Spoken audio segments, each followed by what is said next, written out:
Hello friends, আমি ঋত্বিক ছোটকাটা আপনাদের স্বাগত জানাই। আজকে এক নতুন বিষয় নিয়ে আপনাদের সঙ্গে আলোচনা করতে চলে এসেছি। থাম্বনেল দেখে অবশ্যই বুঝে গেছেন কি নিয়ে আজকে আলোচনা করতে চলেছি।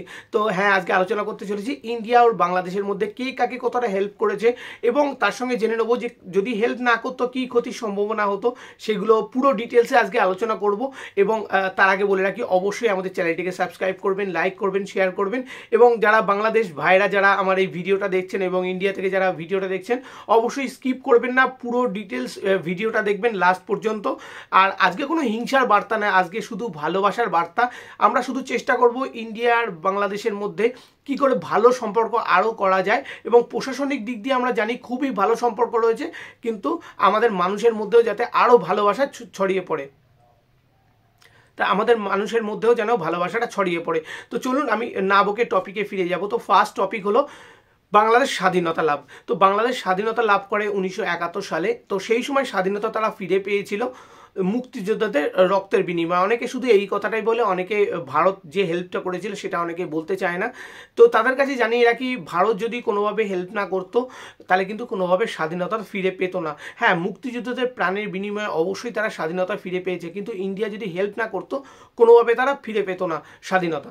তো তার একটা বড় উদাহরণ রয়েছে যে যখন স্বাধীনতা লাভের সময় যে পাকিস্তান 93,000 সৈন্য নিয়ে যখন আত্মসমর্পণ করে, সেটা কিন্তু ইন্ডিয়ার কাছে আত্মসমর্পণ করে, বাংলাদেশের মুক্তিযোদ্ধাদের কাছে আত্মসমর্পণ করেনি। আর গুগলের যদি আপনি গিয়ে সার্চ করেন, উইকিপিডিয়ায় গিয়েও যদি দেখেন, তাহলে সেখানে আপনারা দেখতে পাবেন যে সেখানে উল্লেখ রয়েছে 93,000 সৈন্য, পাকিস্তানি সৈন্য আত্মসমর্পণ করেছিল ইন্ডিয়ার কাছে। শুধু তাই নয়, তারা সেটাকে আখ্যা দিয়েছে ইন্ডিয়া পাক ওয়ার 1971, মানে তারা বাংলাদেশকে স্বাধীন করার জন্য যে যুদ্ধটা করেছিল সেই সময় সেই নামটা তারা দিচ্ছে।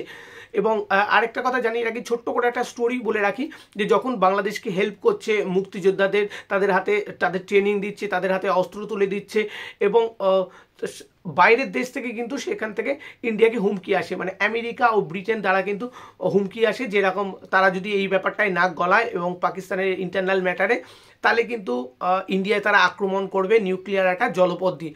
তো সেই হিসাবে আমাদের তখন প্রধানমন্ত্রী ছিল ইন্দিরা গান্ধী। তো ইন্দিরা গান্ধী কী করলো, সঙ্গে সঙ্গে রাশিয়ার সঙ্গে চুক্তি করে নিল। তো সেই চুক্তিতে রাশিয়া কিন্তু আমাদের প্রোটেকশন দেবে, সেই হিসাবে কিন্তু যখন আমেরিকার ব্রিটেন জলপথে নিউক্লিয়ার অ্যাটাক করতে চলে আসে, তখন সেখানে কিন্তু বঙ্গোপসাগরে আমাদের প্রোটেকশন দিচ্ছিল রাশিয়া। তো সেই দেখে কিন্তু তারা ভয়ে লেজ গুটিয়ে পালায়। তো সেক্ষেত্রে ইন্ডিয়ার কোনো ক্ষতি হয় না, কিন্তু বাংলাদেশের স্বাধীনতা ফিরে পায়। তো এটাই বলবো যে আপনারা যারা বিশ্বাস করেন না, বা অনেকেই যারা মানতে চায় না যে ইন্ডিয়া সরাসরি হেল্প করেছিল, তো আপনারা একটু নেট ঘেটে দেখে নেবেন, সেখানে আপনারা বুঝতে পারবেন। তো নেক্সট টপিকে চলে আসি। নেক্সট টপিক হলো লোন। তো ইন্ডিয়া থেকে বাংলাদেশ কিন্তু অনেক টাকা লোন নিয়ে রেখেছে, বা ইন্ডিয়া কিন্তু বাংলাদেশকে এই হেল্পটা করেছে। কত টাকা, যে 2011 পর্যন্ত ঋণের পরিমাণটা হলো $250 মিলিয়ন। তা সেটা কিন্তু ইন্ডিয়া থেকে লোন নিয়েছে। এছাড়াও কিন্তু পরে অ্যাপ্রুভ হয়েছে 1 বিলিয়ন সফট লোন। তো আমি সেই সব বিষয়ে যাব না। এবার আমি একটা বিষয়ে চলে আসি, যে যদি ইন্ডিয়া থেকে এই হেল্পটা না নিত, তো সেক্ষেত্রে কি হতো। যদি ইন্ডিয়া তাতে কোনো অসুবিধা হতো না, কিন্তু বাংলাদেশের যে অসুবিধাটা হতো সেটা হলো, ধরুন ইন্ডিয়া ছাড়াও ভালো সম্পর্ক যেটা কাছের রয়েছে সেটা হলো চায়নার সঙ্গে। তো ধরুন চায়না থেকে এই লোনটা নিল, তো তাতে কি ক্ষতি হওয়ার সম্ভাবনা, যে শ্রীলঙ্কার যে আজকে যে ক্ষতির সম্ভাবনা হয়েছে চায়নার জন্য লোনে জর্জরিত হয়ে, তো সেটা বাংলাদেশেও আমরা চাই না, কিন্তু সেটা হওয়ার সম্ভাবনা কিন্তু ছিল যদি ইন্ডিয়া থেকে লোন না নিত। তো ইন্ডিয়া থেকে লোন নিলে কিন্তু এই সম্ভাবনাটা নেই, ভালো সম্পর্ক রয়েছে দুই দেশের প্রশাসনিক দিক দিয়ে। তো এটাই আমি বলতে চাই যে বাংলাদেশ ও ভারতের সম্পর্ক যেমন প্রশাসনিক দিক দিয়ে ভালো রয়েছে, সেমনি সাধারণ জনগণের মধ্যে এই ভালোবাসাটা যেন আরও অত্যাধিক পরিমাণে বেড়ে উঠুক। তো নেক্সট টপিকে চলে আসি। নেক্সট টপিক হলো কোভিড-19। তো কোভিড-19-এর সময় প্রতিটা দেশ কিন্তু একটা ক্রাইসিসের মধ্যে গেছে, ইন্ডিয়াও গেছে, বাংলাদেশও গেছে, কিন্তু স্বাস্থ্যের দিক দিয়ে জানি বাংলাদেশ কিন্তু অনেকটা পিছিয়ে ইন্ডিয়া থেকে। তো ইন্ডিয়া থেকে কিন্তু কোভিড-19-এ ভ্যাকসিন গিফট করেছিল বাংলাদেশ সরকারকে, যেটা হলো 1.2 মিলিয়ন, মানে 12 লাখ কিন্তু বাংলাদেশের জনগণের জন্য ফ্রি গিফট পাঠিয়েছিল। তো এছাড়াও 1 লাখ ভ্যাকসিন কিন্তু আর্মিদের জন্য পাঠিয়েছিল। আর তার আগেও কিন্তু যখন খুব অ্যাম্বুলেন্সের দরকার হয়, একটা চিকিৎসার খুব দরকার হয়ে পড়ে, তখন কিন্তু বাংলাদেশকে গিফট করেছিল ইন্ডিয়া 109টা অ্যাম্বুলেন্স। এর সঙ্গেও কিন্তু 2টো মোবাইল অক্সিজেন ভ্যান গিফট করেছিল। তো একটা দেশকে পাশে প্রতিবেশী দেশ থাকলে হেল্প করবে, এটা ঠিকই কথা, কিন্তু ইন্ডিয়া কিন্তু বাংলাদেশকে সবসময় হেল্প করে গেছে। তো এটাই একটা ছোট্ট নজির। তো এছাড়া আরেকটা আমরা টপিক চলে আসবো, যেটা হলো ইম্পোর্ট এক্সপোর্ট। তো ইম্পোর্ট এক্সপোর্ট বাংলাদেশ ইন্ডিয়ার মধ্যে হতেই থাকে। তো ইন্ডিয়ার বাংলাদেশের যে চুক্তি রয়েছে সেই চুক্তিতে কিন্তু ইন্ডিয়া সেখানে বলে রেখেছে যে ইন্ডিয়া থেকে যে পণ্য বাংলাদেশে যাবে তাতে ইন্ডিয়া কোনো শুল্ক বসাবে না। তো শুল্ক না বসলে জিনিসের প্রাইস কিন্তু বিশাল হারে বাড়বে না। এবং শুধু তাই নয়, বাংলাদেশ থেকে যদি কোনো পণ্য ইন্ডিয়ার মধ্যে দিয়ে অন্য দেশে যায়, যেমন নেপাল রয়েছে, ভুটান রয়েছে, সেক্ষেত্রেও কিন্তু কোনো শুল্ক বসাবে না ভারত। তো এটা একটা ভালো সম্পর্কর জন্য এটা তৈরি হয়েছে। তো ভেবে নিন যে এই শুল্কটা বসাতো, যদি ভালো সম্পর্ক না থাকতো শুল্ক বসালো, তো সেক্ষেত্রে কিন্তু বাংলাদেশের অনেক কোটি কোটি টাকাই শুল্কের পিছনে দিতে হতো। আরেকটা জিনিস, ইম্পোর্ট এক্সপোর্ট ইন্ডিয়া থেকে করলে সব থেকে বেশি কিন্তু বাংলাদেশের সুবিধা। কারণ কি, বাংলাদেশের চারপাশেই কিন্তু ভারত রয়েছে এবং একদম গায়ে রয়েছে। যদি কোনো জিনিস পণ্য ইন্ডিয়া থেকে নেয় সেক্ষেত্রে ট্রান্সপোর্টের খরচা একদম ন্যূনতম থাকবে। সেক্ষেত্রে বাইরের যে কোনো দেশ হোক, যদি সেখান থেকে পণ্য সরবরাহ করে সেক্ষেত্রে কিন্তু ট্রান্সপোর্টের খরচা অনেক বেশি পরিমাণে বেড়ে যাবে। আর ট্রান্সপোর্টের খরচা যদি বেশি হয়, সব পণ্যের দাম কিন্তু সেদিক দিয়ে অনেক বেড়ে যাবে। তো সেদিক দিয়ে ইন্ডিয়ার থেকে পণ্য নিলে অনেক বেশি সুবিধা রয়েছে। তো আমি এটা নিয়ে আলোচনা করলাম। এর পরের টপিক চলে আসে র কটন। র কটনের আগে জেনে নেব যে বস্ত্র ব্যবসায় বাংলাদেশ কিন্তু পৃথিবীর মধ্যে দ্বিতীয়, এবং যেরকম হারে গ্রোথ হচ্ছে, সব থেকে বেশি লাস্ট ইয়ারে ইম্পোর্ট করেছে র কটন বাংলাদেশ। তো বাংলাদেশের গ্রোথ কিন্তু খুব ভালো রয়েছে, একটা সময় চায়নাকে ছাড়িয়ে যাবে, বিশ্বের প্রথমতম পর্যায়ে চলে আসবে। আমরা মন থেকে চাই যে বাংলাদেশ বস্ত্র ব্যবসায় পৃথিবীর মধ্যে নাম্বার 1-এ চলে আসুক। তো একটা দিন সম্ভব হবে, কিন্তু তার আগে একটা ছোট্ট তার ব্যাকে চলে যাব যে এই বস্ত্র তৈরি করতে গেলে যে র কটনের দরকার হয়, সেই র কটনটা কোথা থেকে পাচ্ছে এবং কী দামে পাচ্ছে। এবং র কটন সব থেকে বেশি উৎপাদন কোথায় হয়? সব থেকে বেশি উৎপাদন হয় ইউএসএ থেকে, তারপরে হয় ব্রাজিলে, তৃতীয় ইন্ডিয়া রয়েছে। তো ইন্ডিয়ার র কটনের চাহিদা সারা বিশ্বে বেশি রয়েছে, কারণ ইন্ডিয়ান র কটনের প্রাইস সব থেকে কম। এবং ইন্ডিয়ার বাংলাদেশের সম্পর্ক ভালো হওয়ার জন্য বাংলাদেশ সব থেকে বেশি ইম্পোর্ট করে র কটন ইন্ডিয়া থেকে, এবং ইন্ডিয়াও সবার আগে কিন্তু বাংলাদেশকেই দেয়। সেটা কত পরিমাণ? 1.38 বিলিয়ন তারা ইম্পোর্ট করে ইন্ডিয়া থেকে। আর সেকেন্ড কোথা থেকে করে? যে 400 কত মিলিয়ন রয়েছে, ন্যূনতম অনেক কম, সেটা ব্রাজিল থেকে করে, বেনিন থেকে করে। তো সেগুলোর পরিমাণ অনেক কম, ম্যাক্সিমামটাই কিন্তু ইন্ডিয়া থেকে করে এবং সব থেকে কম দামে। এবং আরেকটা কথা ভেবে দেখুন, আমি এখানে রিপোর্টেও দিয়ে দিচ্ছি যে ইউএসএ সব থেকে বেশি র কটন উৎপন্ন হয়, কিন্তু বাংলাদেশ সব থেকে বেশি এক্সপোর্ট করছে বস্ত্র ইউএসএ। এবং আমি এখানে দিয়ে রাখছি যে এইচএস কোডগুলো রয়েছে, প্রথম 3টে দেখলেই আপনারা বুঝতে পারবেন যে এখানে সব থেকে বেশি যে এক্সপোর্ট হয় বাংলাদেশ থেকে সেটার বস্ত্র।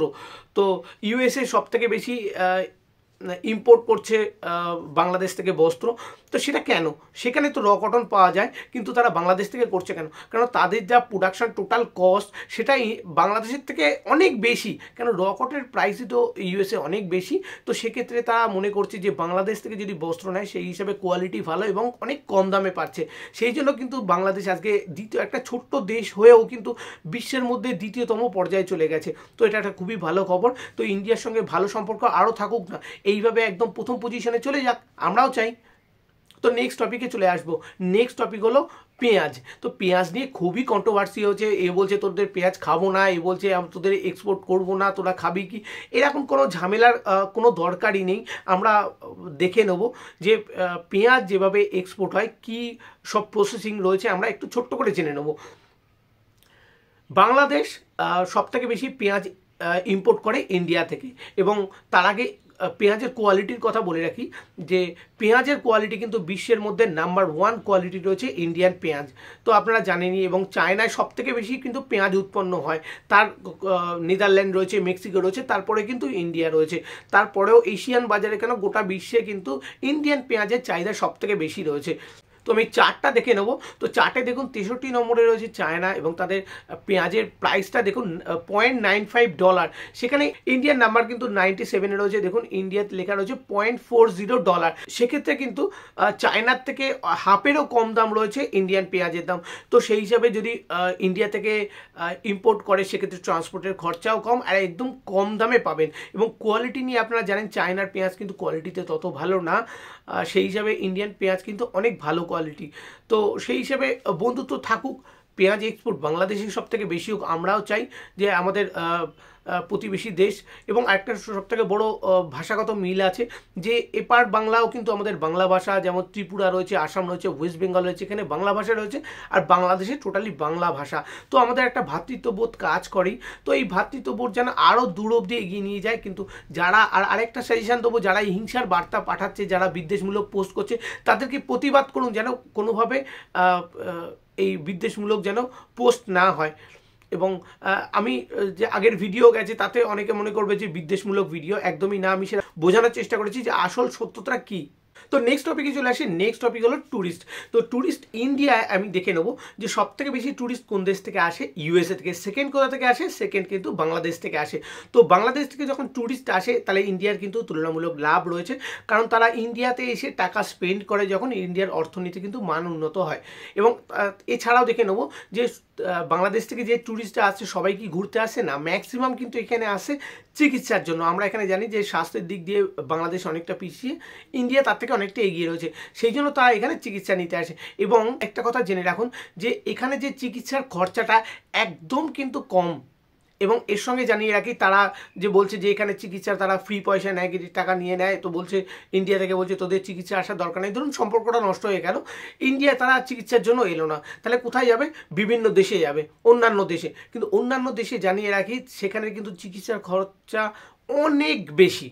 তো সেক্ষেত্রে ইন্ডিয়ায় কিন্তু তাদের খরচাটা অনেক কম। এখন হয়তো ভিসা পেতে কিছু লেট হচ্ছে, কিন্তু সেটা এক্সটার্নাল অন্য কারণ, বাংলাদেশ ইন্ডিয়ার সঙ্গে এই যে ঝামেলাটা হচ্ছে এর জন্য নয়। তো কম সময়ের মধ্যে কিন্তু ইন্ডিয়ায় ভিসা তারা পেয়ে যায়, তারা এসে কিন্তু চিকিৎসা নেয়। এবার ইন্ডিয়া থেকে অনেকেই বলছে যে তারা যদি এখানে চিকিৎসা না নিত, মানে চিকিৎসা কেন্দ্রগুলো সেখানে অনেক ফাঁকা থাকতো, ইন্ডিয়ার মানুষের জন্য কিন্তু জায়গা পেত। যে অনেকেই বলে যে এখানে বেড পাওয়া যায় না, হ্যাঁ জায়গা পাওয়া যায় না, সেই জায়গাটা নাকি পাওয়া যেত। এটা কোনো কথা না যে প্রতিবেশী দেশ একটা প্রতিবেশী দেশের কাছে সাহায্য এইরকম যদি নিতে আসে তাতে কোনো অসুবিধা হয় না, আর সেটা তো আমরা হেল্প করবোই প্রতিবেশী দেশকে। তো নেক্সট টপিক চলে আসি। নেক্সট টপিক হলো জল। তো জল নিয়ে কিন্তু খুব কন্ট্রোভার্সি রয়েছে, জল বন্টন নিয়ে একটা প্রবলেমের মধ্যে রয়েছে, দুই দেশের মধ্যে একটা সঠিক জায়গা আসতে পারছে না। তার জন্য কিন্তু রিসেন্টলি নরেন্দ্র মোদীর মানে 2021 সালে এই চুক্তিটা তৈরি হয়েছে যে তিস্তা নিয়ে চুক্তি হয়েছে যে তিস্তার জল 55% ইন্ডিয়া পাবে এবং 45%-এর অধিকার থাকবে বাংলাদেশে।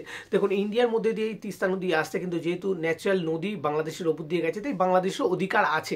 তো সেই হিসেবে কিন্তু আগে জলবন্টন নিয়ে খুবই অসুবিধা ছিল, যে বর্ষাকাল এলে বাংলাদেশ ডুবে যাচ্ছে মানে ওই নদীর জন্য, এবং গ্রীষ্মকাল এলে সেখানে খরা পড়ে শুকিয়ে যাচ্ছে, जिस वजह से बांग्लादेश के किसानों को खेती करने के लिए पर्याप्त पानी नहीं मिल पाता। ऐसे ही जब बहुत ज्यादा बारिश होती है तब इंडिया को इस डैम के पानी को छोड़ना पड़ता है, जिस वजह से बांग्लादेश में बाढ़ जैसे हालात पैदा हो जाते हैं। अब इस डिस्प्यूट को खत्म करने के लिए एक एग्रीमेंट बनाया गया था, जिसके हिसाब से इंडिया 55% पानी को यूज करेगा और 45% पानी पर बांग्लादेश का हक होगा। তো সেক্ষেত্রে কিন্তু নতুন চুক্তি এসে সমাধান করার চেষ্টা করছে, এবং বাংলাদেশ মিডিয়াও কিন্তু বলছে যে এই চুক্তিটা হয়েছে। এবার সেই ভিডিওটা একটু দেখে নিন। বিজেপি সরকার বাংলাদেশের দালালি করছে বলে উল্লেখ করেন সংগঠনের সাধারণ সম্পাদক অধ্যাপক ডক্টর গর্গ চট্টোপাধ্যায়। তিস্তা চুক্তির বিরোধিতা করে গর্গ বলেন, বাংলাদেশকে তিস্তার পানি দিলে পশ্চিমের 8টি জেলা শুকিয়ে যাবে। এছাড়া বাংলাদেশে ভারতের বিনিয়োগ ও স্থাপনা নির্মাণের নানা বিষয় উল্লেখ করে দুই দেশের সম্পর্ককে কটাক্ষ করা হয়। এ সময় তিস্তা চুক্তির বিরুদ্ধে বুক চিরে রক্ত দিব, তিস্তার জল দিব না শিরোনামে ব্যানার নিয়ে বিক্ষোভ করে সংগঠনটি।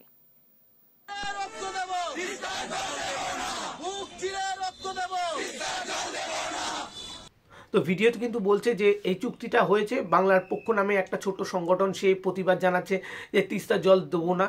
তো এটা কিন্তু পরিষ্কার যে বাংলাদেশ এবং ভারতের এই জল বন্টন নিয়ে চুক্তি হয়েছে, তিস্তার জল দেওয়ার জন্যই এই চুক্তিটা হয়েছে, যে কোনোভাবে আটকে দেওয়ার জন্য তা না। সেই জন্য বাংলার পক্ষ নামে সে প্রতিবাদ জানাচ্ছে যে তিস্তার জল দেবো না।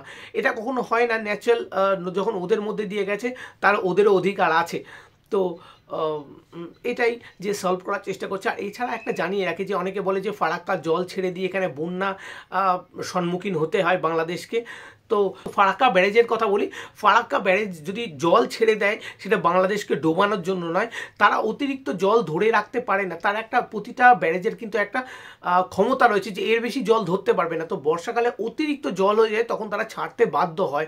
এবং আমরা জানি বাংলাদেশ কিন্তু নদীমাতৃক দেশ, যদি অল্প জলও সেখানে অতিরিক্ত আসে সেক্ষেত্রে তারা বন্যার সম্মুখীন হতে পারে। তো সেই হিসেবে কিন্তু বন্যাটা হয়। এবং ফারাক্কা বাঁধের আগে গঙ্গা নদীতে কি কোনোভাবে বন্যা হয় না? না, সেখানেও কিন্তু আমাদের ওয়েস্ট বেঙ্গলে প্রায় বন্যার সম্মুখীন কিন্তু হতে হয় এই জল বেশি হওয়ার জন্যই। এবার ধরুন আপনারা ম্যাপে গেলেও দেখতে পাবেন যে এই ওয়েস্ট বেঙ্গলেও কিন্তু এই গঙ্গাতে ফারাক্কার আগে পর্যন্ত কিন্তু বন্যার সম্মুখীন হয়।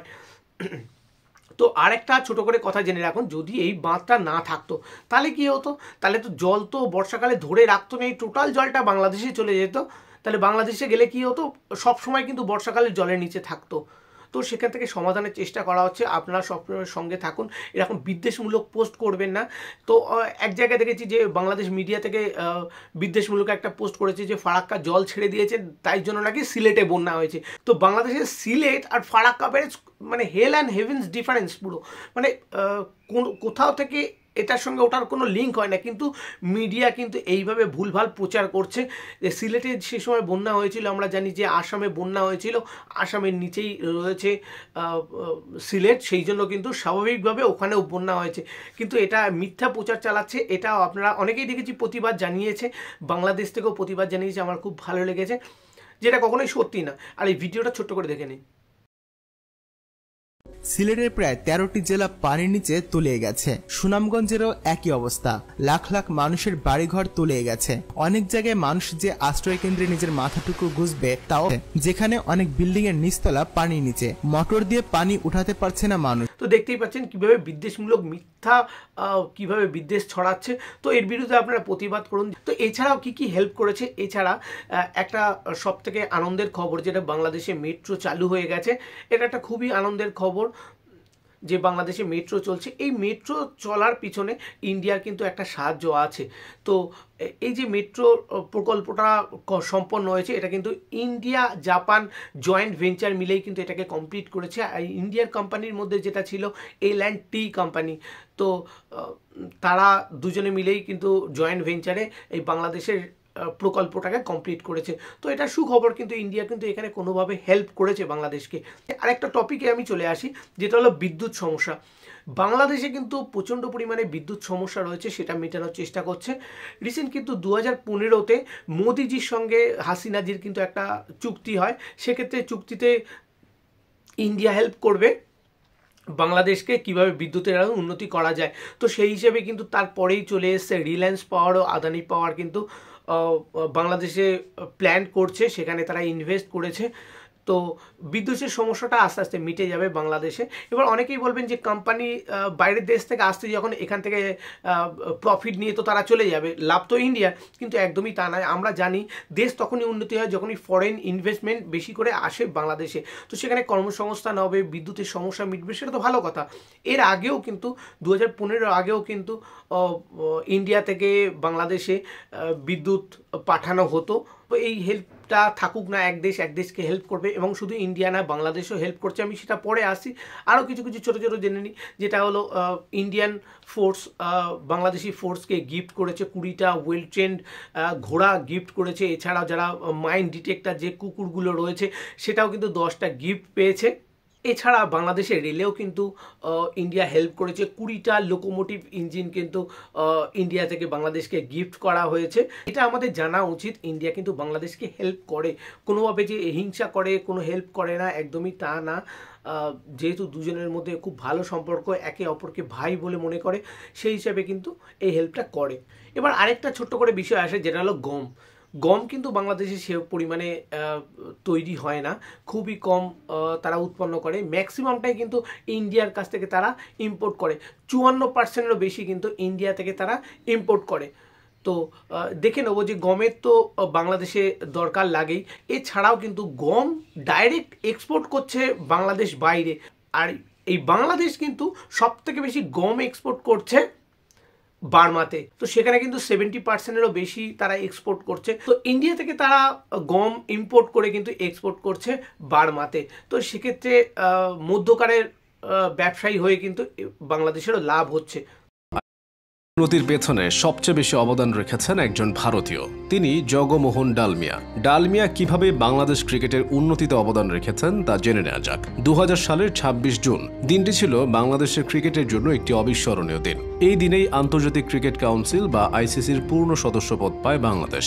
আরও স্পষ্ট করে বললে ক্রিকেটের ক্লাসিক ফরম্যাট টেস্ট খেলার অধিকার লাভ করে। কিন্তু এই টেস্ট স্ট্যাটাস পাওয়া ব্যাপারটা সহজ ছিল না। তখন আন্তর্জাতিক ক্রিকেটের মোড়ল দেশগুলো। আমরা এবার জেনে নেবো যে বাংলাদেশ কিভাবে ইন্ডিয়াকে হেল্প করছে। তো বাংলাদেশও ইন্ডিয়াকে হেল্প করার চেষ্টা করছে, যতটা তাদের সামর্থ্য রয়েছে সেই দিয়ে কিন্তু তারা হেল্প করছে। তারা কি করেছে, আগে যেমন আমাদের আগরতলায় যেতে হলে যদি ম্যাপ দেখেন, ম্যাপে থেকে শিলিগুড়ি থেকে ওপর থেকে গিয়ে সেখান থেকে আসাম ঘুরে মানে 36 ঘন্টার পথ ছিল যে আগরতলা যেতে। এখন বাংলাদেশ কি হেল্প করেছে যে সরাসরি কলকাতা থেকে বাংলাদেশের ওপর দিয়ে আগরতলা যেতে পারবেন, সেখানে তারা জায়গা দিয়েছে। এবং আমরাও জানি ইন্টারন্যাশনাল রেলওয়ে রুট রয়েছে, যেমন মৈত্রী এক্সপ্রেস চলে ইন্ডিয়া থেকে বাংলাদেশে, সেটা কলকাতা থেকে চলে। তো সেই রুটটা তো রয়েছে। বাংলাদেশের আখাড়ি পর্যন্ত রেলওয়ে রয়েছে, সেখান থেকে আগরতলা জুড়ে দিয়েছে। আমি এখানে ভিডিওটা দিয়ে দিচ্ছি, একবার ছোট্ট করে দেখে নিন। रिसेंटली पीएम मोदी जी द्वारा अखौरा से अगरतला रेल प्रोजेक्ट को लॉन्च किया गया। इस 12.2 किलोमीटर के रेल लिंक में से 5.4 kilometre India and 6.7 kilometre Bangladesh ने कंप्लीट करवाया है और इस प्रोजेक्ट के कंप्लीशन से ये पूरा रेलवे लिंक कंप्लीट हो गया है। इस रेलवे लिंक की हेल्प से नॉर्थ ईस्ट की टी, शुगर और स्टील को बांग्लादेश के मार्केट का एक्सेस तो होगा ही, साथ ही नॉर्थ ईस्ट इंडिया जाने के लिए हमारी सिलीगुड़ी रूट पर डिपेंडेंस भी कम हो जाएगी। अगर आपको पहले कोलकाता से अगरतला जाना पड़ जाता तो आपको इस रास्ते के थ्रू 36 घंटे तक लग जाते, पर अब आप सिर्फ 10 घंटों में कोलकाता से अगरतला जा सकते हैं, वो भी ट्रेन में बैठकर बांग्लादेश के बीचों बीच से।